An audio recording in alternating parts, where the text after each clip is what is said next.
السلام عليكم ورحمة الله تعالى وبركاته. بسم الله والحمد لله والصلاة والسلام على أشرف المرسلين الفائزين برضوان الله أما بعد. ಈ ಒಂದು ಪ್ರಸ್ತುತ ವೇದಿಕೆಯಲ್ಲಿ ನನಗೆ ಲಭಿಸಿರುವಂತಹ ವಿಷಯ ಮೃತರ ಮೇಲೆ ಕುರ್ಆನ್ ಪಾರಾಯಣ. ತಮಗೆಲ್ಲರಿಗೂ ಗೊತ್ತಿರಬಹುದು, ಈ ವಿಷಯದ ಕುರಿತು ಇಂದು ಯಾಕೆ ಬೇಕಾಗಿ ಒಂದು ಚರ್ಚೆಗಳು ಮಾಡುತ್ತಾ ಇದ್ದೀವಿ. ಇಂದು ಜನಸಮೂಹಗಳ ನಡುವೆ, ಇಂದು ಮುಸ್ಲಿಂ ಜನರ ನಡುವೆ ಹಲವಾರು ವಾದಗಳು ನಡೆಯುತ್ತಾ ಇದೆ. ಹಲವಾರು ಆಯತ್ತುಗಳು ನಡೆದು ಇಂದು ನವೀಕರಣವಾದಿಗಳು, ಇಂದು ನೂತನವಾದಿಗಳು ಹೊಸದಾದಂತಹ ತಂತ್ರಗಳನ್ನು ಬಳಸಿ ಮೃತರಿಗೆ ಬೇಕಾಗಿರುವಂತಹ ಕುರ್ಆನ್ ಪಾರಾಯಣ ಮಾಡುವುದು ಅವು ಒಂದು ನಿರ್ಜೀವ ವಸ್ತುಗಳಲ್ಲವೇ ಎನ್ನುವಂತಹ ಪ್ರಶ್ನೆಗಳನ್ನು ಕೇಳಿ ಗತಕಾಲದ ಘಟನೆಗಳನ್ನು ನೋಡುವುದಾದರೂ ಮಹಾತ್ಮರಾದಂತಹ ಪಂಡಿತರು ತಬು ತಾಬೀಗಳು ಅವರು ಮರಣ ಹೊಂದಿದಂತಹ ಮೃತರ ಮೇಲೆ ಅವರು ಕುರ್ಆನ್ ಪಾರಾಯಣ ಮಾಡುತ್ತಿದ್ದರು. ಅಲೈಸಲ್ ಇನ್ಸಾನು ಇಲ್ಲಾ ಮಾ ಸಅ ಎನ್ನುವಂತಹ ಒಂದು ಆಯತ್ತುಗಳು ನಡೆದು ಆ ಮನುಷ್ಯನು ಮಾಡಿದ್ದು ಮಾತ್ರ ಆ ಮರಣದ ನಂತರ ಅವನಿಗೆ ಲಭಿಸುವುದು ಎನ್ನುವಂತಹ ಒಂದು ಕುರ್ಆನಿನ ಆಯತ್ತುಗಳು ನಡೆದು ಇಂದು ನೂತನವಾದಿಗಳು ಆ ಒಂದು ಆಯತ್ತುಗಳನ್ನು ಇದು ನಡೆಯುವುದಾದರೆ, ಪ್ರೀತಿಯ ಸಹೋದರರೇ, ಹಜರತ್ ಪೈಗಂಬರ್ ಮುಹಮ್ಮದ್ ಮುಸ್ತಫಾ ಸಲ್ಲಲ್ಲಾಹು ಅಲೈಹಿ ವಸಲ್ಲಂ ಅವರು ಹೇಳುತ್ತಾರೆ, ಇದಾ ಹಲರ್ತುಮುಲ್ ಮರೀಲ ಅವಿಲ್ ಮಯ್ಯಿತ ಫಕೂಲು ಖೈರಾ.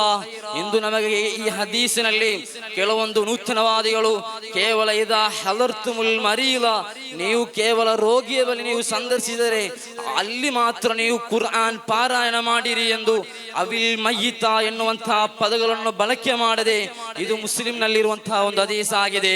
ಇದಾ ಹಲರ್ತುಮುಲ್ ಮರೀಲ ಅವಿಲ್ ಮಯ್ಯಿತ ಫಕೂಲು ಖೈರಾ. ಯಾರಿಗೂ ಸಂಶಯವಿಲ್ಲವಲ್ಲವೇ? ಯಾರಿಗೂ ಸಂಶಯವಿಲ್ಲ, ಖೈರಾದ ಒಳಿತನ್ನು ಮಾಡುವಂತಹ ಕಾರ್ಯ ಅದು ಪರಿಶುದ್ಧವಾದಂತಹ ಕುರ್ಆನ್ ಮಾತ್ರವಾಗಿದೆ. ಆ ಕುರ್ಆನ್, ಆ ಮಯ್ಯಿತಿನ ಆ ಬಳಿ ನೀವು ಕುರ್ಆನ್ ಅನ್ನು ಓದಿರಿ ಎಂದು ಉಮ್ಮು ಸಲಮ ರಲಿಯಲ್ಲಾಹು ಅನ್ಹರವರ ಹದೀಸ್ನಲ್ಲಿ ನಿವೇದನೆ ಮಾಡಿದ್ದು ನಮಗೆಲ್ಲರಿಗೂ ಗೊತ್ತಿರಬಹುದು. ಮಾತ್ರವಲ್ಲದೆ ಆ ಒಳಿತಿನಲ್ಲಿ ಅತ್ಯಂತ ಪ್ರಮುಖವಾದಂತಹ ಒಂದು ಗ್ರಂಥ, ಅದು ತಮಗೆ ಮಾತ್ರ ಸಂಶಯವಿರುವ, ತಮಗೆ ಮಾತ್ರ ಒಂದು ಯಕೀನಾಗಿರುವ ಕಾರ್ಯವಲ್ಲದು. ಎಲ್ಲ ಮತ ಧರ್ಮಗಳು ಎಲ್ಲರಿಗೂ ಗೊತ್ತಿರಬಹುದು, ತಮ್ಮ ಧರ್ಮದಲ್ಲಿ ಅತ್ಯಂತ ಒಳಿತುಗಳನ್ನು ಸನ್ಮಾರ್ಗದತ್ತ ಕೊಂಡೊಯ್ಯುವಂತಹ ಒಂದು ಗ್ರಂಥವಿದ್ದರೆ ಅದು ಪರಿಶುದ್ಧವಾದಂತಹ ಕುರ್ಆನ್ ಗ್ರಂಥವಾಗಿದೆ. ಮಾತ್ರವಲ್ಲದೆ ಹಲವಾರು ಹದೀಸುಗಳು, ಪುರಾವೆಗಳು ನಮಗೆ ಸಾಕ್ಷಿಯಾಗಿವೆ.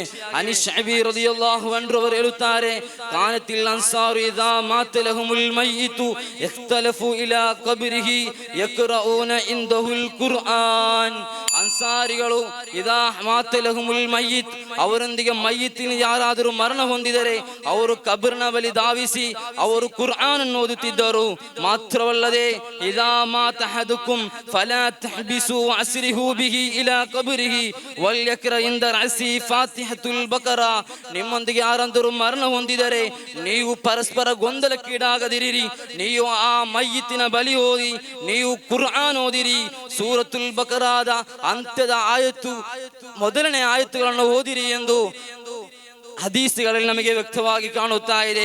ಮಾತ್ರವಲ್ಲದೆ ಇಮಾಮ್ ಶಾಫಿ ರಲಿಯಲ್ಲಾಹು ಅನ್ಹರವರ ಒಂದು ಹದೀಸ್ಗಳನ್ನು ಹಿಡಿದು ಇಮಾಮ್ ಶಾಫಿ ರಲಿಯಲ್ಲಾಹು ಅನ್ಹರವರು ಹೇಳುತ್ತಾರೆ, ಮೃತರ ಮೇಲೆ ನೀವು ಕುರ್ಆನ್ ಓದಿದರೆ ಆ ಮೃತರಿಗೆ ಆ ಕುರ್ಆನಿನ ಸವಾಬು ತಲುಪುವುದಿಲ್ಲ ಎನ್ನುವ ಈ ಒಂದು ಹದೀಸ್ನಲ್ಲಿ ಹಿಡಿದು ಇಮಾಮ್ ಶಾಫಿ ರಲಿಯಲ್ಲಾಹು ಅನ್ಹರವರ ಹೇಳಿಕೆಯನ್ನು ಗೇಲಿ ಮಾಡುವುದಾದರೆ, ಪ್ರೀತಿಯ ಸಹೋದರರೇ, ತುಹ್ಫತುಲ್ ಮುಹ್ತಾಜ್ನಲ್ಲಿ ಇಬ್ನ್ ಹಜರುಲ್ ಹೈತಮಿ ರಲಿಯಲ್ಲಾಹು ಅನ್ಹರವರು ಹೇಳುತ್ತಾರೆ, ಹಮಲು ಜಮ್ಅ ಮಿಲ್ ಉಸೂಲಿ ಅಲಾ ಮಾ ಇದಾ ಕರಅ ಲಾ ಬಿ ಹದ್ರತಿಲ್ ಮಯ್ಯಿತಿ.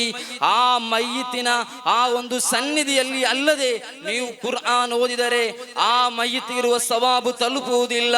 ಮಾತ್ರವಲ್ಲದೆ ವಲಂ ಯನ್ಮಿಲ್ ಕಾರಿಯು ಸವಾಬ ಕಿರಾತಿಹಿ ಲಹು, ಆ ಕುರ್ಆನ್ ಓದುವಂತಹ ಕಾರಿ ಅದು ಈ ಮಯ್ಯಿತಿಗೆ ತಲುಪಬೇಕು ಎನ್ನುವಂತಹ ನಿಯತ್ತು ಅಲ್ಲದಿದ್ದರೆ ಔನವಾಹು ವಲಂ ಯದುಹು ಲಹು, ಅವನು ಆ ಮಯ್ಯಿತಿಗೆ ಬೇಕಾಗಿ ಅವನು ಕುರ್ಆನ್ ಓದಿ ಆ ಮಯ್ಯಿತಿಗೆ ನಂತರ ಅವನು ಪ್ರಾರ್ಥಿಸದೇ ಇದ್ದರೆ ಇದರ ಮೇಲೆ ಆಗಿದೆ. ಆ ಕುರ್ಆನ್ ಓದಿದರೆ ಅದರ ಸವಾಬ ಆ ಮೃತರಿಗೆ ಆ ಮಯ್ಯಿತನಿಗೆ ತಲುಪುವುದಿಲ್ಲ ಎಂದು ಇಮಾಮ್ ಶಾಫಿ ರಲಿಯಲ್ಲಾಹು ಅನ್ಹು ಅವರು ಹೇಳಿದಂತಹ ವಾಕ್ಯದ